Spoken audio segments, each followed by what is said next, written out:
بسم اللہ الرحمن الرحیم۔ روزانہ آڑو کے استعمال سے پیٹ کی چربی کم ہونا شروع ہو جاتی ہے۔ جھریوں والے چہرے کو ادرک کے پانی سے دھو لیا کرو، جھریاں غائب ہو جائیں گی۔ چھوٹا بچہ الٹیاں کرتا ہے تو دودھ میں سونف گرم کر کے بچے کو پلا دو، الٹیاں ختم ہو جائیں گی۔ جب کسی کی سچی محبت معلوم کرنی ہو تو اس کے غصے میں اپنے لیے الفاظ اور جذبات دیکھو۔ پودینے کی چٹنی کھانے سے جسم پر موسم بدلنے کا اثر نہیں ہوتا۔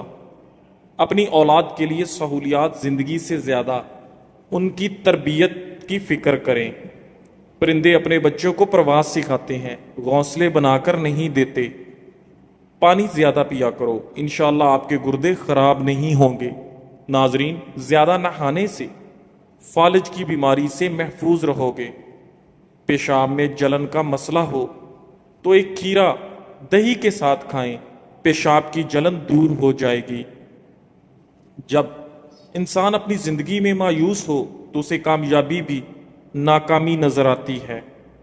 صبح اٹھتے ہی ایک آنکھ بند کر کے گھاس اور سبز رنگ کو دیکھو، آپ کی نظر تیز ہو جائے گی۔ کچے لہسن کے استعمال سے آپ کا دل مضبوط ہوتا ہے۔ پانی میں عرق گلاب ملا کر پینے سے آپ کا چہرہ ہمیشہ جوان رہتا ہے۔ دنیا کی سوچ اس دن ٹھیک ہو جائے گی جب لوگ مٹھائیاں بانٹ کر کہیں گے میرے گھر بیٹی ہوئی ہے۔ کمرے میں انڈوں کے چھلکوں کو رکھنے سے چھپکلیاں نہیں آتی۔ کپڑوں پر چائے گر جائے تو مکھن لگا دینے سے چائے کے داغ آسانی سے اتر جاتے ہیں۔ لیمو کا رس زیادہ نکالنا ہے تو لیمو پانی میں گرم کر کے دونوں ہاتھ میں اچھی طرح دبائیں۔ جس جگہ پر شہد کی مکھی کاٹ لے وہاں پر شہد لگا دیں، اس سے جلن نہیں ہوتی۔ آپ سے ملنے والے ہر ایک شخص کے پاس آپ کو سکھانے کے لیے کچھ نہ کچھ ضرور ہوتا ہے، اگر آپ توجہ دیں۔ زخم والی جگہ پر نیم کے پتے باندھنے سے زخم میں کیڑے وغیرہ نہیں پڑتے۔ آواز بیٹھ جانے کا مسئلہ ہو تو خالی پیٹ جان بوجھ کر کھانس لیا کرو۔ اگر ہر کھانے کے اوپر آپ کچی ادرک کو شامل کر دیں تو یہ پیٹ کے درد اور اپھارے کے لیے مفید ہے۔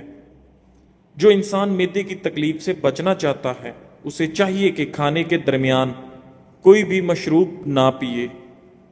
جس عورت کی اولاد نہیں ہوتی وہ مرغی کے انڈوں کو پیاز کے ساتھ زیتون کے تیل میں پکا کر کھائے۔ ناظرین، ایک تحقیق کے مطابق چوئنگم چبانے سے دماغ کو آکسیجن کی فراہمی بڑھ جاتی ہے، اس لیے ٹیسٹ اور پڑھائی کے دوران چوئنگم چبانے سے توجہ پڑھائی پر جاتا ہے اور یاد کرنے کی صلاحیت میں اضافہ ہوتا ہے۔ ٹھنڈا پانی گھٹنوں کی کمزوری کا باعث ہے۔ بکرے کے گوشت کھانے سے بال سفید نہیں ہوتے اور نہ ہی کمزور ہوتے ہیں۔ چہرے کی چکناہٹ ختم کرنے کے لیے کھیرے کے رس سے چہرہ دھو لیا کریں۔ جسم سے بدبو نہ جاتی ہو تو پانی کے اندر عرق گلاب شامل کر کے نہا لیا کرو۔ ناظرین، ماش کی دال کھا لیا کرو، اس سے آپ کی شوگر کنٹرول میں رہے گی۔ پان کے پتے پر زیتون کا تیل لگا کر گھٹنوں پر باندھنے سے گھٹنوں کا درد ختم۔ جو لوگ رات کو دیر سے سوتے ہیں ان کی ٹانگیں وقت سے پہلے کمزور ہو جاتی ہیں۔ دودھ میں نمک شامل کر کے پینے سے خون کی کمی دور ہو جاتی ہے۔ دل ایک پیالہ ہے، اگر اس کو رحم، شفقت، محبت سے نہ بھرا جائے تو یہ حسد، بغض اور تکبر سے بھر جاتا ہے۔ دانت کا درد دور کرنے کے لیے لونگ استعمال کریں۔ بلڈ پریشر قابو میں رکھنے کے لیے آڑو، لوبیا اور کیلا استعمال کریں۔ آپ کا مقابلہ دوسرے لوگوں سے نہیں بلکہ آپ کا مقابلہ اپنے آپ سے ہے۔ آپ کا مقابلہ آپ کی منفی خیالات سے ہے، آپ کی سستی اور غفلت میں رہنے سے ہے، آپ کی بری عادتوں سے، آپ کی توجہ کی کمی سے، آپ کا خود اعتمادی کی کمی سے، آپ کا خود پر شک کرنے سے، آپ کی مستقل مزاجی کی کمی سے۔ ناظرین، کشمش چھائیوں سے جلد کی حفاظت کرتی ہے۔ کشمش انسان کی جلد کو بڑھاپے اور بڑھتی عمر کے ظاہری اثرات سے بچاتی ہے۔ اس کے اندر پایا جانے والا کولاجن جلد کو لچکدار بناتا ہے اور ڈھیلا پڑنے سے روکتا ہے۔ دانتوں اور مسوڑوں کی حفاظت کے لیے موضوع مضبوط اور صحت مند دانتوں کے واسطے باقاعدگی سے کشمش کھانے کی ہدایت کی جاتی ہے۔ کشمش میں موجود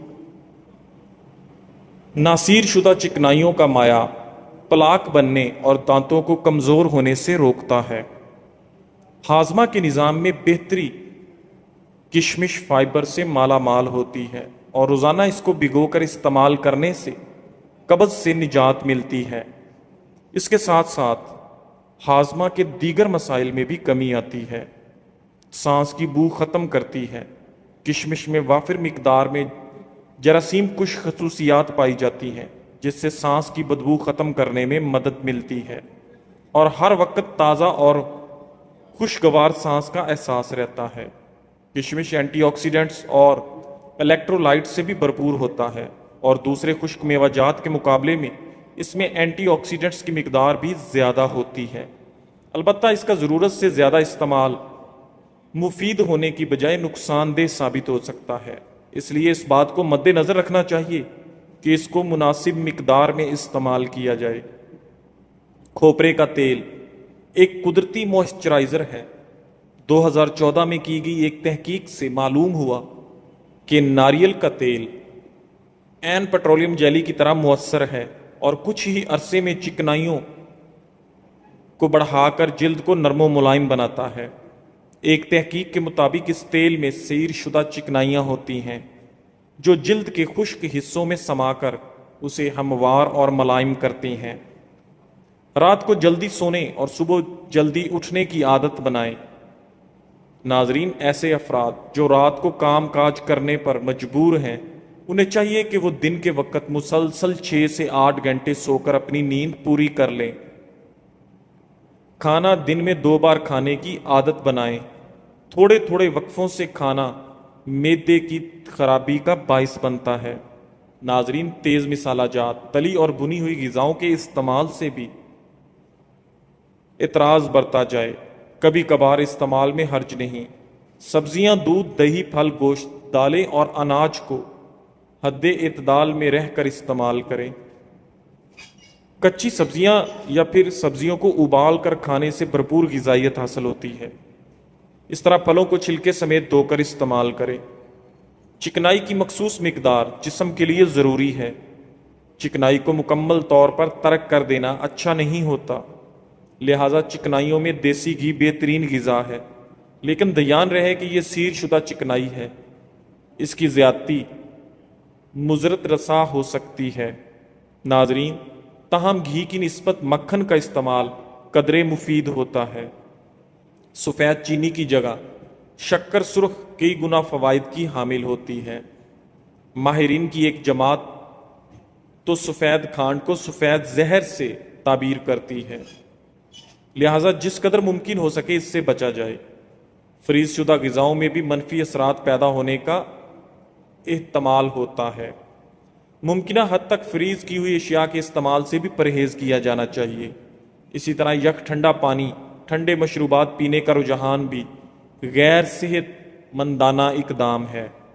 بالخصوص گرما گرم کھانے کے ساتھ ٹھنڈے مشروبات کا استعمال معدہ میں گیس، تبخیر، تیزابیت، جلن، قبض اور اپھارا، پیٹ پھولنا جیسے عوارض کا باعث بنتا ہے۔ ضرورت کے مطابق سادہ پانی پینے کی عادت اپنائیں۔ ٹھنڈے مشروبات سے پرہیز کریں۔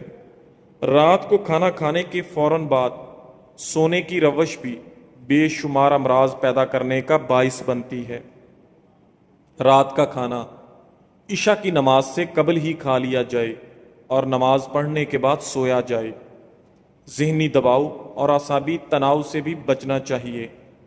تکبر، غرور، حسد، ہوس، لالچ، خود غرضی، انتقام اور بے رحمی کو دل میں کبھی بھی جگہ نہ دیں۔ بالخصوص حسد اور انتقام انسان کو ذہنی طور پر معوف کر کے رکھ دیتے ہیں، لہٰذا ان سے ممکنہ طور پر بچا جائے۔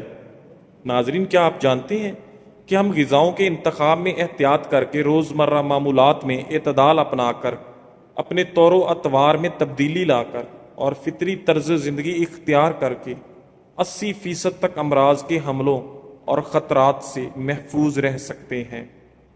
ناظرین، درخت پھل نہ دے رہا ہو تو ادرک کا رس اس کی جڑوں میں ڈالنے سے درخت پھل دینا شروع کر دے گا۔ روزانہ چائے زیادہ پینے سے موٹاپا بہت جلدی آ جاتا ہے، اور زیادہ چائے بھوک کی کمی کا باعث بھی بنتی ہے۔ ہمیشہ فطری غذاؤں کا استعمال کریں، طرز زندگی اور رہن سہن بھی فطری ہی اپنائیں، اور خدا نہ خواستہ جب کبھی بیمار ہوں تو طریقہ علاج بھی فطری ہی آزمائیں۔ اس حقیقت سے بھی انکار و فرار ممکن نہیں کہ جب تک انسان نے فطری اصولوں کو اپنائے رکھا، وہ ہر دو طرح کی روحانی و جسمانی بیماریوں سے کافی حد تک محفوظ رہا۔ لیکن جب سے انسان کا رہن سہن، خوراک، علاج اور ماحول مصنوعی پن اور غیر فطری انداز کا شکار ہوا ہے، انسان روحانی اور جسمانی بیماریوں کی لپیٹ میں آ گیا ہے۔ دوا اور غذا میں بنیادی طور اور واضح فرق یہ ہے کہ غذا بدن انسانی کی مستقل ضرورت ہے، جبکہ دوا کا کام بیماری کو ختم کر کے جسم کو تندرستی فراہم کرنا ہے۔ دوسرے الفاظ میں دوا کو ہم مکینک اور غذا کو پٹرول بھی کہہ سکتے ہیں۔ انسانی جسم کی گاڑی کا ایندھن غذا ہے، جس سے بدن انسانی مسلسل کارکردگی کا مظاہرہ کرتا ہے، جبکہ انسانی ڈھانچے کی کارکردگی میں کسی بھی قسم کی خرابی پیدا ہونے کی صورت میں دوا یعنی کہ مکینک اپنی ذمہ داری نبھاتا ہے۔ ناظرین، شوگر کو کنٹرول کرنا ہے تو کریلا کھائیں، پیسے ہوئے بادام دہی میں ملا کر لیپ بنائیں اور جھریوں پر لگائیں۔ صرف 1 ہفتے کے استعمال سے آپ کی جھریاں ختم ہو جائیں گی۔ کالے چنوں میں چھپا طاقت کا راز۔ کالا چنا شوگر کنٹرول کرنے کا ایک بہترین ذریعہ ہے۔ کالا چنا آنتوں کی صحت کے لیے بے حد مفید ہے۔ کالا چنا جلد اور بالوں کو صحت مند بنانے میں معاون ہے۔ کالا چنا وزن کم کرنے کے لیے بھی اہم ثابت ہوتا ہے۔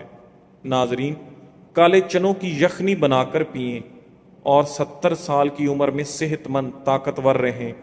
اس سے قوت مدافعت میں اضافہ ہوتا ہے، کولیسٹرول گھٹاتا ہے، ذیابیطس میں مفید ہے، وزن کم کرتا ہے، آنتوں کی صحت مفید رہتی ہے، خواتین کی صحت کے لیے بہت اچھا ہے۔ ہلدی کھانے میں ضرور استعمال کریں، یہ بدن میں خون کو جمنے نہیں دیتی اور سانس کی تکلیف کو دور کرنے میں معاون ثابت ہوتی ہے۔ ناظرین، شوگر کے مریضوں کے لیے کھیرا قدرتی انمول تحفہ۔ شوگر کے مریض روزانہ کھیرا ضرور کھائیں۔ کلونجی کا تیل 11 قطرے روزانہ دودھ میں ڈال کر پینے سے تھکاوٹ کبھی بھی آپ کے قریب نہیں آتی۔ ناظرین، انسان جس پر تنقید کرتا ہے، جس میں سے کیڑے نکالتا ہے، جس کو بہت برا سمجھنے لگتا ہے، بالآخر خود ویسا ہی ہو جاتا ہے۔ حقیقی انسان وہ ہے جو اپنے جسم کے مردہ ہونے سے زیادہ اپنے دل کے مردہ ہونے کا خوف رکھتا ہو۔ لوگ کیا کہیں گے، یہ ایک ایسی گھٹیا سوچ ہے کہ جو اللہ کا ڈر نکال کر لوگوں کا خوف ذہن پر غالب کر دیتی ہے۔ ہمیشہ ایک بات یاد رکھیں، زندگی تب زیادہ آزماتی ہے جب ہم اپنی زندگی گزارنے کا طریقہ بدلنے کی یا ایک سطح اوپر جانے کی کوشش کرتے ہیں۔ اکثر لوگ آپ کو ضرورت کے وقت یاد کرتے ہیں، تو برا مت مانیں، انہیں مطلبی نہ کہیں، کیونکہ چراغ کی ضرورت اندھیرے میں ہی پڑتی ہے۔ ناظرین، انگوٹھے کا سوج کر پھول جانا ناقص غذا کے استعمال کی نشاندہی ہے، کیونکہ آپ جو کھاتے ہیں اس کے اثرات انگوٹھے کے جوڑوں پر مرتب ہوتے ہیں۔ خشخاش کی چائے پینے سے دمہ، نزلہ، زکام، کھانسی اور جسم کی تھکن بھی دور ہوتی ہے۔ خشخاش کی چائے بنانے کے لیے 1.5 کپ پانی میں 1 چمچ خشخاش ڈال کر اتنا پکائیں کہ پانی 1 کپ رہ جائے۔ پانی حسب ضرورت چائے کی پتی، چینی اور دودھ ڈال کر پکائیں اور کپ میں چھان کر نکال لیں۔ اگر گلے میں مچھلی کا کانٹا پھنس جائے تو تھوڑا سا لیموں کا رس پی لیں، کانٹا نگل جائے گا۔ ناظرین، بواسیر کی بیماری ہو تو تازہ دودھ سے پاؤں کے تلووں کی مالش کریں۔ کمر کا درد ہو تو کشمش کے چند دانے دودھ میں ڈال کر پی لیا کریں، کمر کا درد ختم ہو جائے گا۔ ناظرین، گردے کمر کے قریب ہونے کی وجہ سے گردوں میں بیماری کی صورت میں کمر درد کا شکار ہو سکتا ہے۔ گردوں میں پتھری کی صورت میں بھی شدید کمر درد ظاہر ہو سکتی ہے۔ ٹھنڈے مزاج والے لوگ کھجور کا خوب استعمال کریں۔ کھجور وزن بھی کم کرتی ہے اور نزلہ زکام بھی ٹھیک رکھتی ہے۔ البتہ جن کا معدہ کمزور ہو، ایسے افراد کھجور کھانے سے گریز کریں۔ کہتے ہیں زخم صرف وہ نہیں ہوتے جو چاقو، بندوق یا لاٹھی سے لگیں، کچھ زخم لفظوں سے لگتے ہیں اور ان کا درد جسم میں نہیں روح میں اتر جاتا ہے۔ کبھی کسی نے ہنستے ہنستے ایسی بات کہہ دی جو دل چیر گئی، کبھی کسی نے مذاق میں ایسا جملہ بول دیا جو اندر تک زخمی کر گیا، اور افسوس کی بات یہ ہے کہنے والے کو شاید احساس بھی نہیں ہوتا کہ اس نے کیا کہہ دیا، لیکن جس پر گزرتی ہے وہ راتوں کو جاگتا ہے، آنکھوں سے آنسو بہاتا ہے اور دل ہی دل میں گھٹتا رہتا ہے۔ کیا ہم نے کبھی سوچا کہ ہم کسی کے دن کا سکون، کسی کی خود اعتمادی، کسی کے خواب صرف ایک جملے سے توڑ سکتے ہیں؟ الفاظ کے تیر دکھائی نہیں دیتے مگر ان کا نشانہ بہت گہرا ہوتا ہے۔ وہ زخم نہ خون بہاتے ہیں نہ نظر آتے ہیں مگر اندر ہی اندر انسان کو ختم کر دیتے ہیں۔ کوئی مسکراتا چہرہ اندر سے بکھرا ہوا ہوتا ہے، کوئی خاموشی سینے میں طوفان چھپائے ہوتی ہے۔ کپڑوں پر سیاہی گر جائے تو کپڑوں پر لیموں کا رس ملا دیا جائے اور پانی سے دھو لیا جائے تو سیاہی کا داغ دور ہو جاتا ہے۔ ناظرین، رات کو دودھ پی کر سونے سے آپ کی ہڈیاں مضبوط ہوں گی۔ رات کو انار کھانے سے آپ کا دماغ زبردست طاقت حاصل کرتا ہے۔ جو انسان گائے کا دودھ استعمال کرتا ہے وہ ہمیشہ جوان رہتا ہے۔ میتھی دانہ بھگو کر کھانے سے قبض اور معدے کے مسائل دور ہو جاتے ہیں۔ ناظرین، بار بار پیشاب آنے سے روکنے کے لیے سونے سے قبل اخروٹ کھا لیں۔ کپڑوں کے پیلے داغوں کو دور کرنا ہے تو بیکنگ پاؤڈر لگائیں، داغ دور ہو جائیں گے۔ خوشی کے بارے میں لکھنا آسان ہو سکتا ہے لیکن دکھ کو بیان کرنا ہمیشہ مشکل ہوتا ہے۔ یہی وجہ ہے کہ لوگ اکثر اپنے دکھ چھپا کر خوشیاں بانٹنا آسان سمجھتے ہیں۔ ناظرین، کان میں درد ہو یا کم سنائی دینے لگے تو سرسوں کا تیل گرم کر کے چند قطرے کان میں ڈالیں، کان کا درد ٹھیک ہو جائے گا اور بہرے پن میں افاقہ ہوگا۔ صبح نہار منہ ہریڑ کے مربے کے 2 دانے کھانے سے معدے اور آنتوں کی امراض سے جان چھڑوائی جا سکتی ہے۔ جزاک اللہ۔